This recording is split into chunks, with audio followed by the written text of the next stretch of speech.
नमस्कार, मैं हूं पवन त्यागी। मोदी के तीसरे कार्यकाल का पहला बजट मोदी सरकार ने प्रस्तुत किया और यह बजट पहला ऐसा बजट था जो एनडीए का बजट है। यूं तो पहले भी इसमें कई घटक दल शामिल थे भारतीय जनता पार्टी के साथ एनडीए में, लेकिन इस बार एक तो जेडीयू, दूसरा टीडीपी, दो जो बड़े दल थे शामिल, इनको देखते हुए ये कहा जा रहा था कि इनकी संतुष्टि के लिए जरूर इस बजट में ऐसा कुछ होगा जो आंध्र प्रदेश और बिहार के लिए ये तय करेगा कि ये जो दल हैं ये भारतीय जनता पार्टी के यानी मोदी की सरकार में जो बजट प्रस्तुत हुआ है उससे कितने संतुष्ट हैं। तब इन नेताओं के बयान आ गए, जहां एक तरफ जेडीयू के प्रवक्ता केसी त्यागी वो बाकायदा मीडिया में बात करते हुए दिखाई दे। उन्होंने कहा, देखिए, विशेष पैकेज की मांग कर रहे थे, लेकिन जो बिहार को सरकार ने दिया है वो भी एक बड़ा पैकेज है, एक मोटा पैकेज है और हमारा कुछ मकसद तो हल होता दिखाई दे रहा है। सरकार ने पहल की है बिहार के विकास के लिए, ये इसीलिए हम बजट ये कह सकते हैं कि ये हमारी जो मांग थी उसी तरफ बढ़ा हुआ एक कदम है। इसी तरह आंध्र प्रदेश के बारे में जो बजट में राशि का प्रावधान किया गया है, ये पहली बार है कि आंध्र प्रदेश के इतिहास में भी मेडिकल कॉलेज, इंफ्रास्ट्रक्चर और एयरपोर्ट्स जैसी चीज को बनाने के लिए 15,000 करोड़ रुपया इसमें अलग से रखा गया है। बिहार को जो विशेष पैकेज की बात कर रहे थे वो लगभग 30,000 करोड़ की मांग पहले से मैं सुनता आया हूँ। उसमें चाहे लालू प्रसाद यादव हो और ये आपके नीतीश कुमार कहते आए थे, लेकिन आप ये देखिए कि 26,000 करोड़ रुपए का प्रावधान इस बजट में किया है। तो एक तरह से विशेष पैकेज जितना मांग रहे थे लगभग उतना ही समझ लीजिए। इसमें सड़क, बिजली, रेल मार्ग, एयरपोर्ट और उसके साथ साथ आपको बताएं मेडिकल कॉलेज बनाने की बात हुई है।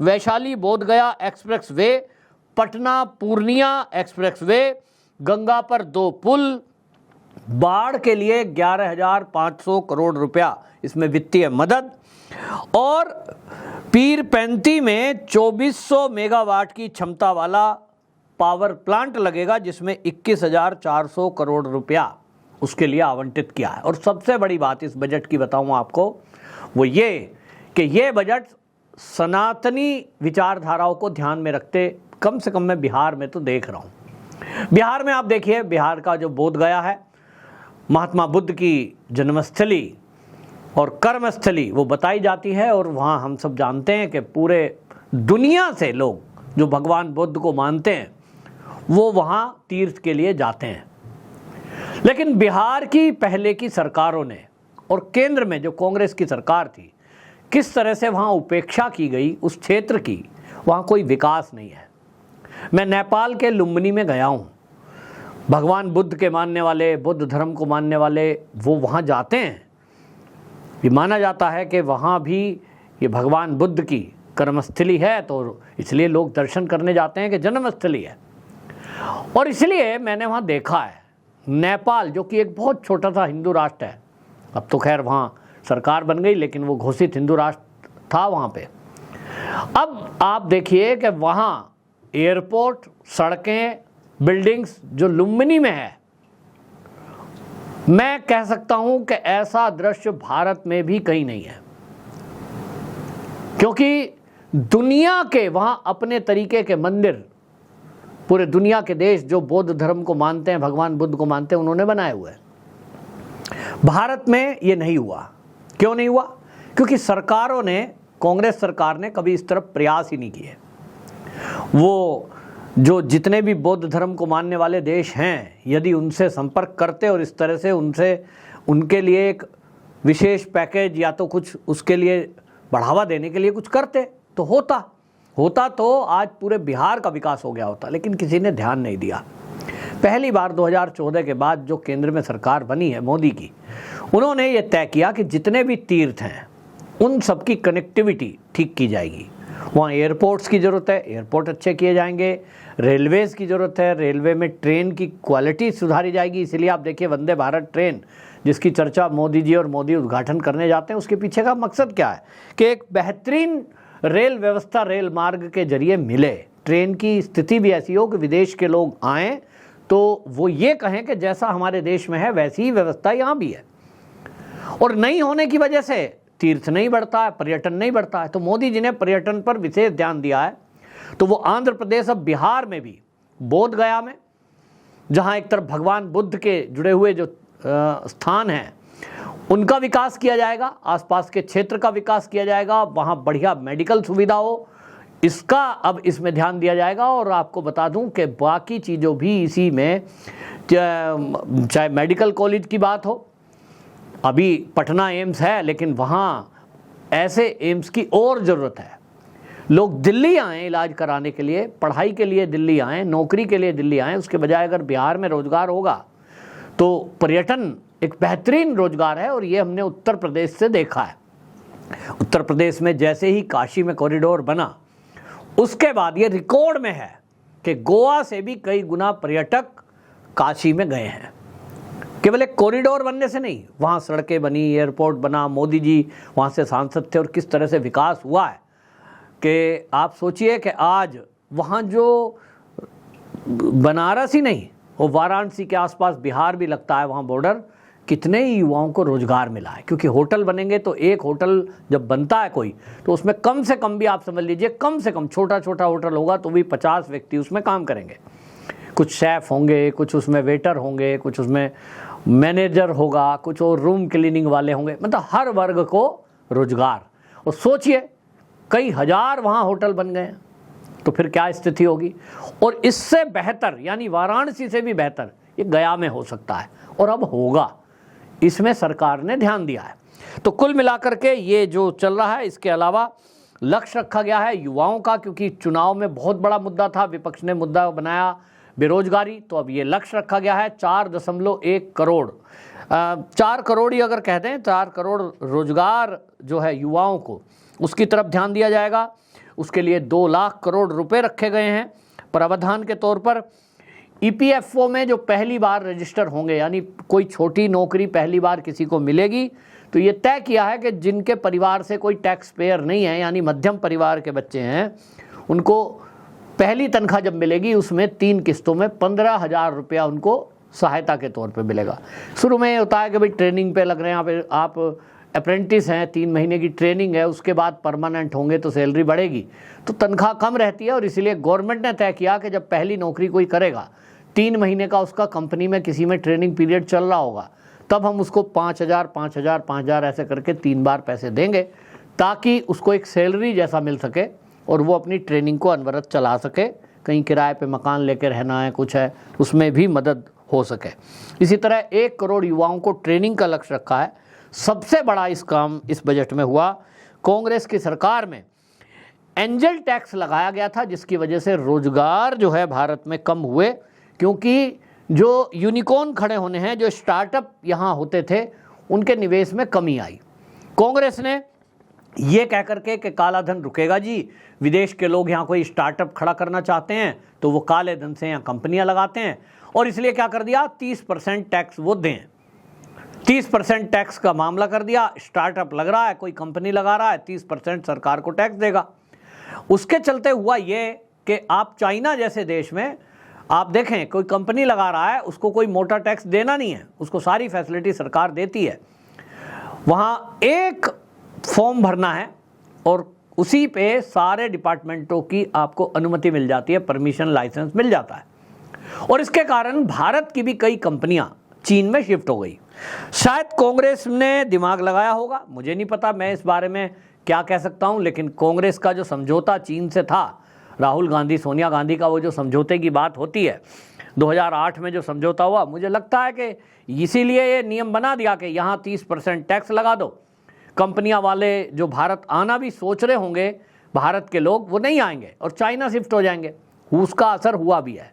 मोदी सरकार इस बात को समझ रही थी और मोदी सरकार इस बात में लगी हुई थी कि चीन को कैसे पटकनी दी जाए। जो चीन का रुख हमारे एनआरआई भाई करते हैं, भारत के लोग हैं, उनके पास पैसा आया और उनको अपना स्टार्टअप शुरू करना है, कंपनी लगानी है, तो वो भारत के बजाय चाइना जाना पसंद करते थे। इसीलिए चाइना की इकोनॉमी बढ़ती चली गई। मोदी सरकार ने अब भारत में कैसे स्टार्टअप शुरू हों, हालांकि अभी तक के जो आंकड़े हैं उसमें 1.27 लाख स्टार्टअप यहाँ पर हैं, जिसमें 110 यूनिकॉर्न के रूप में रजिस्टर्ड हैं। लेकिन ये बढ़ना चाहिए और अब बढ़ेगा, क्योंकि ये टैक्स हटा दिया है। लेकिन अब इस टैक्स को स्टार्टअप, ये जो टैक्स हटाया आपको बताएं, एंजल टैक्स, तो कांग्रेसी क्या कह रहे हैं, अरे ये तो हम ही सोच रहे थे, हमने तो अपने घोषणा पत्र में लिखा था। अरे तुमने अपने घोषणा पत्र में तो 8,500 रुपये देंगे, खटाखट करेंगे, तुमने अपने घोषणा पत्र में कुछ भी लिख दिया, करा किसने? वो कहेंगे साहब ये जो एयरपोर्ट बनाया ना, इसकी नींव तो हम ही रखने वाले थे। ये जो अस्पताल देख रहे हो ना आप, मोदी जी उद्घाटन कर रहे हैं, इसके लिए तो विचार हमने ही करा था। तुमने पता नहीं क्या क्या विचार करा था, लेकिन इंप्लीमेंट कौन कर रहा है? मुद्दा तो वो है। तो इंप्लीमेंट आज मोदी कर रहे हैं। तो मोदी ने वो टैक्स हटाया। इसके कारण आपको बताऊं, इस साल आप देखेंगे बड़ी संख्या में भारत में उद्योग धंधे लगेंगे, लोग स्टार्टअप शुरू करेंगे। एनआरआई तैयार बैठे हैं, मोदी उनको इनवाइट करते हैं, जिस भी देश में जाते हैं उनको इनवाइट करते हैं, आइए भारत में आइए। अब आप चाइना जाने की आपको जरूरत नहीं है, आपको सिंगल विंडो जो परमिशन है, वो जो चाइना में नियम लागू है, वो भारत के अंदर भी है। आप उत्तर प्रदेश के नोएडा, ग्रेटर नोएडा में आइए, आपको दिखेंगी बड़ी बड़ी कंपनियां। योगी आदित्यनाथ ने इसके लिए कई सारे मेले लगाए और अधिकारियों को बाकायदा इसके लिए डिप्यूट किया है कि अगर कोई कंपनी नोएडा में लगाना चाहता है, यूपी में लगाना चाहता है, तो आइए, आपकी सरकार मदद करेगी, आपको सब्सिडी भी देगी, किसी को रिश्वत नहीं देनी है, आपको पानी का, बिजली का सब कनेक्शन, एनओसी फटाफट मिलेगा। तो ये जो सुविधाएं पहले नहीं मिलती थी, और इसके कारण अब बड़ा मामला बढ़ने वाला है। इंडस्ट्री बढ़ेंगी तो कंपनी में रोजगार लोगों को मिलेगा। सरकारी नौकरी केवल नौकरी नहीं होती, प्राइवेट नौकरी भी नौकरी होती है भाई। और इसीलिए 4 करोड़ युवाओं को रोजगार का जो लक्ष्य रखा है वो इसी से संबंधित है। कैंसर की दवा पर कस्टम ड्यूटी घटा दी है। और इसी तरह आपको बता दें, सोना, चांदी, मोबाइल और बिजली के तार, सोलर पैनल जो हैं, ये ईवी यानी इलेक्ट्रिकल जो वाहन है वो सस्ते होंगे। हालांकि सरकार ने कुछ बढ़ाया भी है, और वो बढ़ाया है प्लास्टिक पर। और जैसा मैं कह रहा था कि मोदी सरकार की प्राथमिकता है कि चीन को कैसे पटकनी दी जाए।